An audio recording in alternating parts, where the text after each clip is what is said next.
안녕하세요. 신은진 세무사입니다.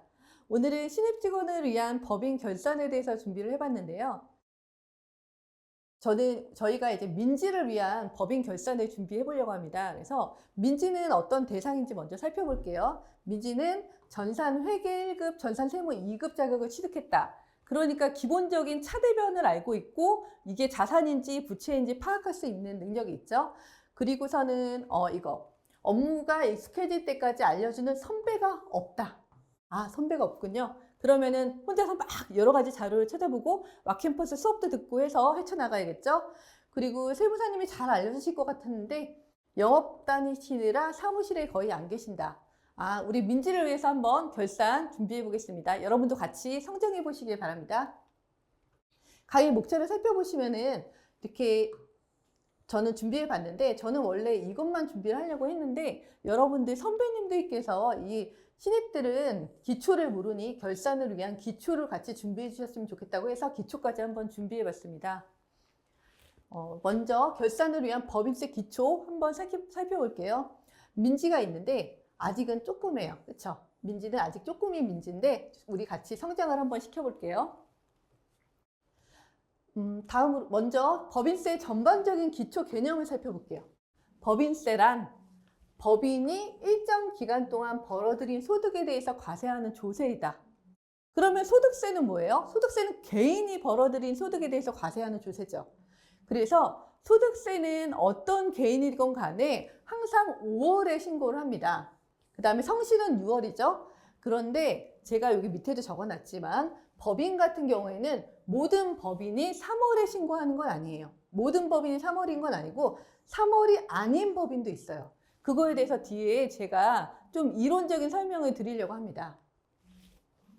보시면은 법인세 신고기한이 나오는데 각 사업연도 종료일이 속하는 달의 말일부터 3개월 이내. 그렇죠? 그리고 성실 신고 대상 법인이 몇 년 전부터 생겼는데 이 법인은 4개월. 그래서 보면은 사업연도가 2023년 1월 1일부터 12월 31일이다. 그러면은 여기서부터 3개월 이내인 3월 31일이 신고 기한입니다. 이 법인은. 그런데 꼭 이렇게 사업연도가 이 기간이 아닌 법인도 있어요. 근데 이 기간인지 아닌지 내가 하는 회사가 그런 법인인지 어떻게 알 수 있느냐? 정관을 살펴보시면 알 수 있어요.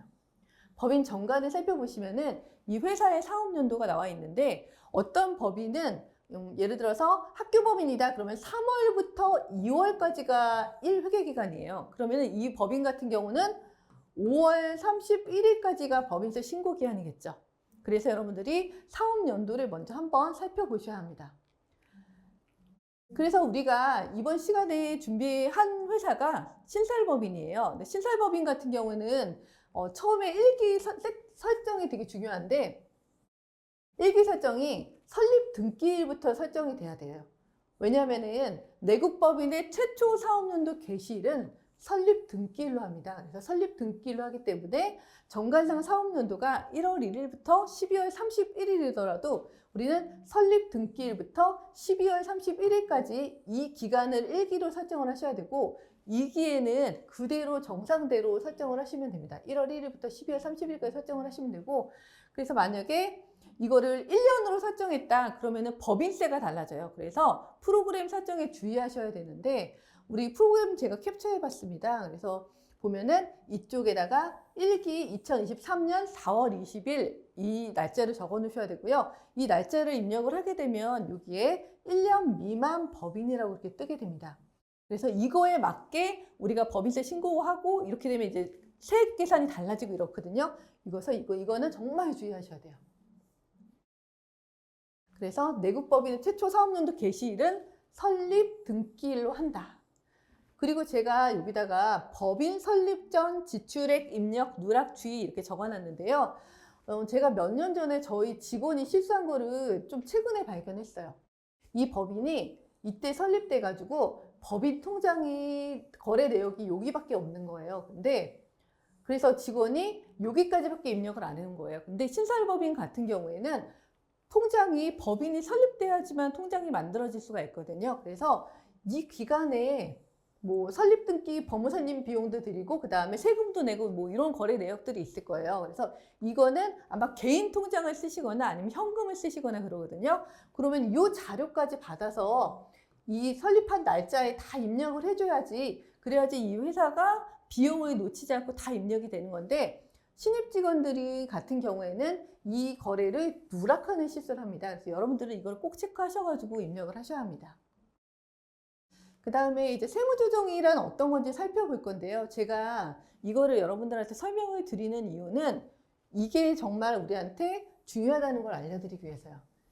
우리가 지금 하는 결산 작업이 이 결산서를 만드는 작업인데, 우리 세무조정이라는 게 결산서 상의 이 당기순이익을 기초로 요 가산조정과 그 다음에 이 차감조정을 하고, 그래서 법인세법에 의한 이런 각 사업연도 소득을 산출하는 과정이에요. 그래서 이 법인세를 신고하는 기초가 되는 결산서 작성이 정말 중요합니다.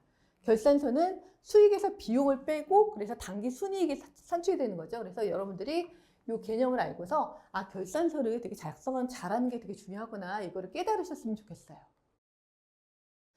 그리고 결산이 저는 사실은 제일 좋아하는 작업 중에 하나가 결산이에요. 왜냐면은 결산을 저는 테트리스 게임이라고 생각하고 즐기고 있거든요. 왜냐면은 저는 주말에 음악을 틀어놓고서 결산을 하는 걸 좋아해요. 그리고서 거래처 원장 특히 맞출 때 되게 좋아요. 거래처 원장 맞추고 나면은 잔액이 딱 사라져요. 어떤 회사 잔액이. 그러면 저는 와, 너무 재밌다, 이런 느낌을 가지면서 결산을 하는데, 테트리스 게임도 마찬가지예요. 그래서 여러분들이 이거 해보신 적 있나 모르겠는데, 여기서 이렇게 딱 맞추면은 얘가 딱 맞는 자리에 들어가면 여기가 쭈둑 사라지거든요. 그러면 이렇게 이게 저는 결산과 비슷하다고 생각을 합니다. 여러분도 결산이 어렵다고 생각되신다면은 테트리스 게임이다, 재밌게 하자, 이런 마음을 가지고 하신다면은 좀 즐겁게 할 수 있을 것 같아요.